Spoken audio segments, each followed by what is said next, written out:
நீங்க வெயிட் குறைக்கிறதுக்கு இப்ப நான் சொல்ற இந்த 5 ஃப்ரூட்டும் 5 வெஜிடபிள் நீங்க சாப்பிட்டீங்கன்னா போதும் உங்களோட வெயிட் லாஸ் ப்ராசஸ் சூப்பரா இருக்கும் அப்படின்னு நான் சொன்னாலும் சரி இல்ல வேற யார் சொன்னாலும் சரி அது டைரக்டாலாம் வந்து உங்களோட வெயிட்டை வந்து குறைக்காது.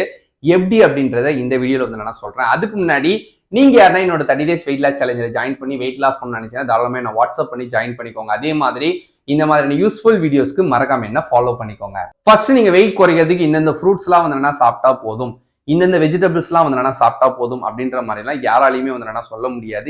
ஏன்னா நம்ம உடம்பு வந்து இயங்குறது நம்ம சாப்பிட்ற சாப்பாட்டுல இருக்க சத்தை வந்து எடுத்துதான் வந்து இயங்குது. அப்படி பார்க்கும்போது சில சத்துக்கள் நம்ம வெயிட் வந்து குறைக்கிற ப்ராசஸ்க்கு வந்து சப்போர்ட்டா வந்து இருக்கும்.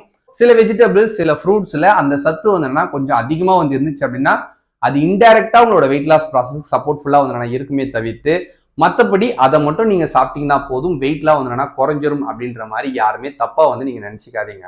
ஏன்னா சத்து நம்ம உடம்புக்கு எல்லாமே தான் வந்து தேவை. எதனா ஒண்ணு மட்டும் அப்படின்றதெல்லாம் வந்து நம்மளால சொல்ல முடியாது. தேவையான சத்தை மட்டுமே வந்து நம்ம எடுத்தும் சாப்பிட வந்து முடியாது. அப்ப எல்லா பழத்தையும் எல்லா காய்கறியுமே வந்து உங்களோட ரொட்டீன்ல நீங்க வந்து சாப்பிடுங்க.